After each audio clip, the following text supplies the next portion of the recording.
Outriders is massive, both in terms of game length and the numbers of hours you'll be able to pour into it, and the physical distance you'll traverse over the course of the story. So today we're excited to show you more of the journey and structure of Outriders, how you move about the game and how the various features, systems and story all come together. In last month's broadcast, we explored the first city, the area of Enoch first settled by the refugees of Earth. Everything from this section of the game unfolded here, in this area of the map. The first city sits within a larger area of colonized Enoch, which you can see here. Here, humans have made a life, as best as they can, and built cities, strongholds, factories, and mines as they try to survive.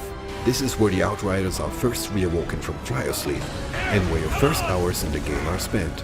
Humanity has always struggled to leave this place, with the raging anomaly storms and monsters preventing further colonization of the planet, pushing society back to the Dark Ages.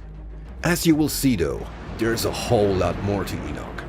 As an Outrider, you're one of the few powerful enough to leave humanity's broken settlements and journey out across this hostile planet. But what does that mean in actuality? Outriders takes advantage of a hub-and-spoke structure, connecting busy, settled areas, the hubs, with combat arenas and free roam areas, the spokes. The main story missions push you through the game, and a large number of side quests and additional content can be discovered on or off the beaten path. As side quests scale to your level, so do the rewards.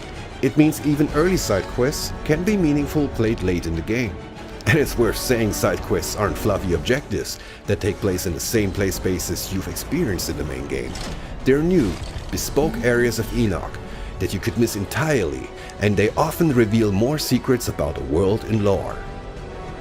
Let's travel quickly to Eagle Peaks, the snow-capped mountains that encase the war zone, to take on a side quest there.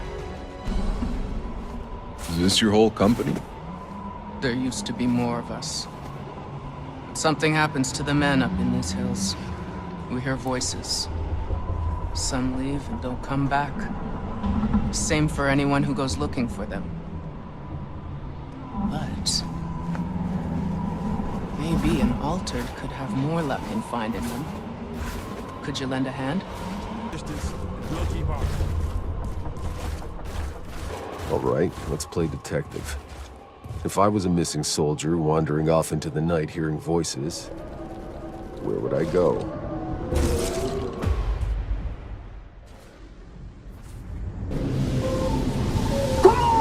Come on! Don't do this! I just came looking for my friend! He belongs here now! We all do! Today, the storm welcomes an apostate into its loving embrace! So it seems the last remaining survivor of our missing soldiers was just sacrificed to the anomaly?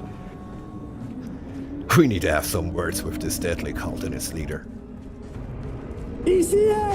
Overload! Target designated! They've got nowhere to run!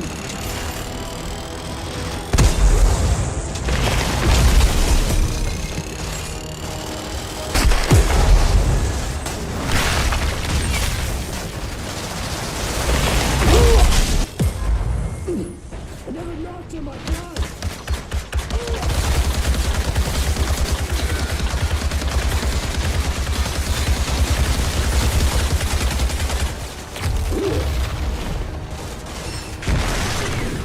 We're only giving you a small taste of this little side adventure.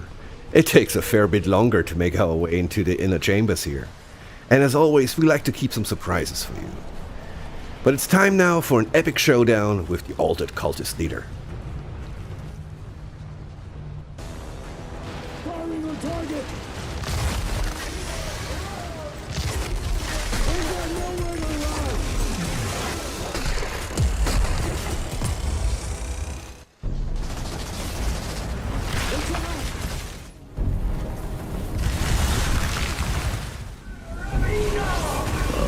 Seems you had yourself a little cult brewing up here.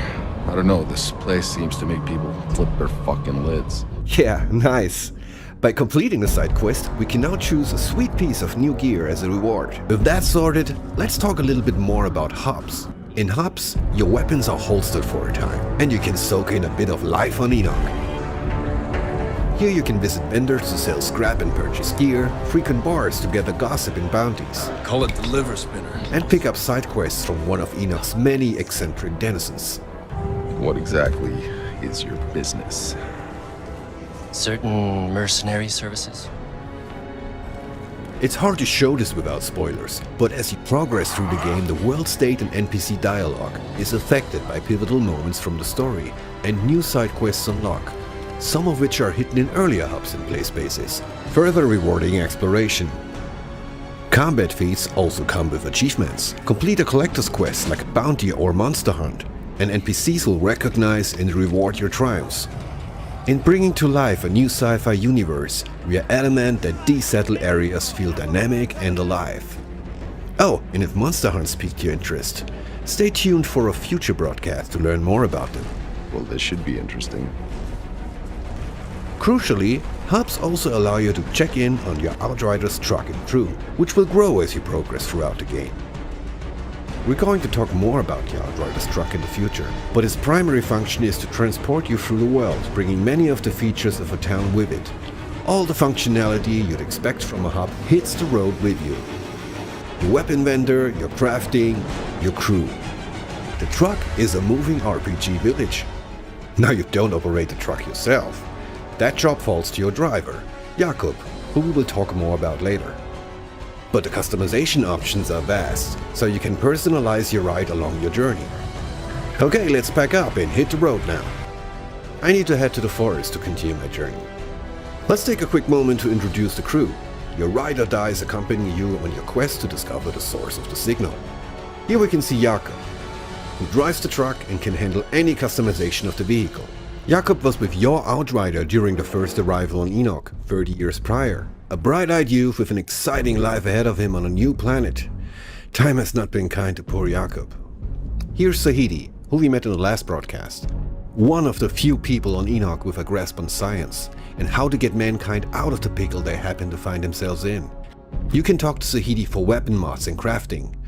We'll be talking more about this topic in the next broadcast. Finally, at least for the moment, there's Bailey, who has been appointed to your team by Corrigan, the Grand Marshal of Trenchtown, who's allowed you travel through the various sectors of the settlement. Let's go.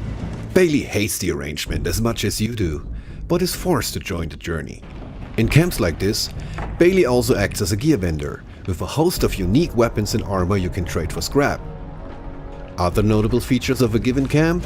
Your stash, where you can store and withdraw equipment that you might not be able to hold on your person. The stash also allows you to move gear freely between your roster of player-built characters. Next to the hammock here, you'll always be able to change and customize the look of your Outrider. And of course the matchmaking terminal, which is hopefully self-explanatory. Before I'm leaving you for this month's broadcast, I'm going to take you beyond the safe confines of the Forest Enclave. It's a beautiful night, so let's head out there and explore. Hey, you remember my tunes I used to play? Like it was yesterday. I can still remember some of them.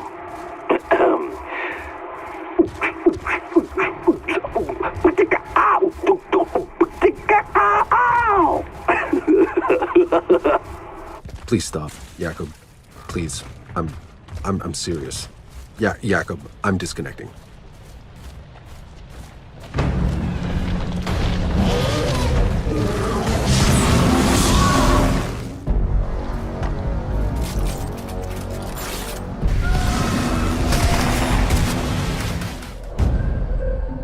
We awoke from one nightmare into another.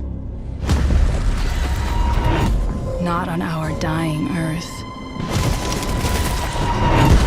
but somewhere much worse. Good guy's a dead one.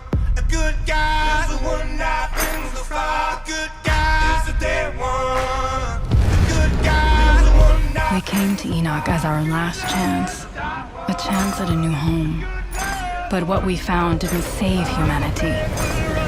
It consumed it.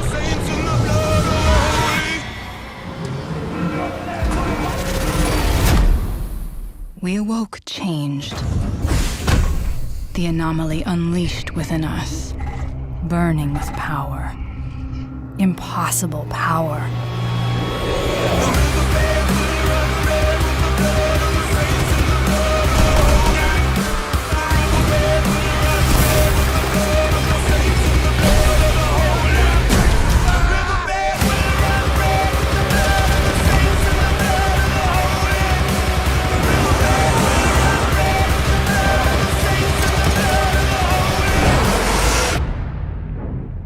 Enoch robs us of our humanity, yet gives us so much more. Each step taking us further from what we were, and closer to what we must become.